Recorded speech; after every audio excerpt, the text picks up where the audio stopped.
తీసుకుంటా ఉంది. మరి ఈరోజు అకస్మాత్తుగా మరి ఆ 100% ఉన్న వికలాంగత్వాన్ని 40% కన్నా తగ్గించేసి మరి ఈరోజు ఆవిడకు పెన్షన్ తొలగిస్తున్నామని చెప్పి మరి వాళ్లకు నోటీసులు అందించడం జరిగింది. మరి ఎవరిచ్చారు ఈ సర్టిఫికేట్ కూడా? Government of Andhra Pradesh certificate for pension and disability, Rajiv Gandhi institute of medical sciences Kadapa రిమ్స్లో డాక్టర్లు 3 డాక్టర్లు సర్టిఫై చేసి సూపరింటెండెంట్ గారు కూడా దాన్ని అటెస్ట్ చేసి మరి ఈ సర్టిఫికేట్ ఇవ్వడం జరిగింది. మరి ఇంకోటి సయ్యద్ పీరు బాషా అని చెప్పి ఇతను కడప మున్సిపల్ కార్పొరేషన్కి సంబంధించిన ఏరియాలో ఉన్నాడు, 37వ వార్డులో ఉంటాడు. మరి అతనికి కూడా 40% కన్నా తక్కువ ఉందని చెప్పి మరి ఆయన పెన్షన్ని తొలగించడం జరిగింది. మరి నిజంగా చూస్తే మరి ఆయనకు గతంలో 58% మరి వికలాంగత్వం ఉందని చెప్పి మరి 2011లో ఇవ్వడం జరిగింది. ఎప్పుడు? 2011వ సంవత్సరంలో ఇవ్వడం జరిగింది. మరి ఆనాటి నుంచి కూడా ఇప్పటి వరకు కూడా మరి ఆయన పెన్షన్ తీసుకోవడం జరుగుతుంది. ఆ సర్టిఫికేట్ కూడా ఎవరు ఇచ్చారు?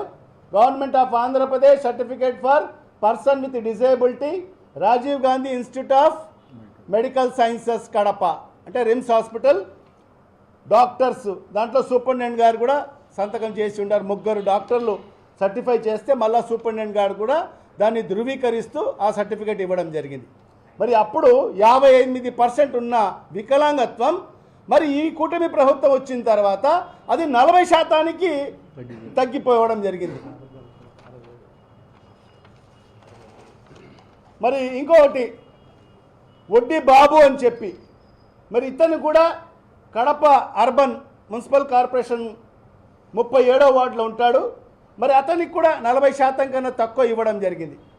మరి ఏంటంటే గతంలో ఈ అబ్బాయికి కూడా 64% ఎంత 64% వికలాంగత్వం ఇచ్చారు. మరి అది ఎప్పుడు ఇచ్చారు? 2013వ సంవత్సరంలో ఇచ్చారు. అది ఎవరు ఇచ్చారు? మరి అది సేమ్ రిమ్స్ హాస్పిటల్ 2 డాక్టర్లు సర్టిఫై చేశారు. మరి సూపరింటెండెంట్ గారు దాన్ని ధృవీకరించారు. మరి ఆనాడు మరి 64% ఉన్న వికలాంగత్వం మరి ఈ కూటమి ప్రభుత్వం వచ్చిన తర్వాత, చంద్రబాబు నాయుడు గారు వచ్చిన తర్వాత మరి అది 40%కి పడిపోవడం జరిగింది. మరి ఇంకోటి పఠాన్ ముషరఫ్ అలీ ఖాన్ అని చెప్పి ఇతను కూడా కడప మున్సిపల్ కార్పొరేషన్ పరిధిలో ఉంటాడు. మరి అతనికి కూడా 40%కి తక్కువ మరి చూపించి మరి తొలగించడం జరిగింది. వాస్తవంగా మరి అతనికి 63% ఇచ్చారు. మరి అది ఎప్పుడు ఇచ్చారంటే 2016లో ఇచ్చారు. 2016లో నుంచి 2016వ సంవత్సరం నుంచి మరి అతను పెన్షన్ తీసుకుంటున్నాడు. మరి ఈరోజు మరి ఆ 63%ని 40%కి తగ్గించేసి మరి ఆయన పెన్షన్ని కూడా తొలగించడం జరిగింది. ఈ రకంగా మరి ఈరోజు అనేక ఎగ్జాంపుల్స్ ఇక్కడ మన కాడ ఉన్నాయి. ఈరోజు కేవలం పెన్షన్లు కోత కొయ్యాలి, ఎందుకంటే ఆ 1000 రూపాయలు పెంచారు కాబట్టి మరి దాన్ని ఏ రకంగా సర్దుబాటు చేయాలి, గతంలో ఏదైతే నెలకి ఎంత పెన్షన్ల రూపంలో డిస్బర్స్ చేస్తున్నారో మరి అదే అమౌంట్ మరి పెన్షన్లు కోత కోసేసి మరి అదే అమౌంట్కు తీసుకురావాలి అనే ఒక ఆలోచనతో మరి ఈరోజు ఈ కూటమి ప్రభుత్వం చంద్రబాబు నాయుడు గారు మరి రచించిన ప్లాన్ అని చెప్పి కూడా ఈ సందర్భంగా తెలియజేసుకుంటున్నా. మరి ఎంత దుర్మార్గంగా అంటే ఈరోజు చూడండి, ఈ మహిళ అసలు వికలాంగురాలు, మొత్తం తొడ వరకు కాలు లేదు.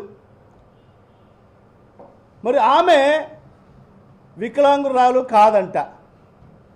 ఆమెకు 40% కూడా కన్నా తగ్గించేసి మరి ఈరోజు ఆమెకు పెన్షన్ తొలగించడం జరిగింది.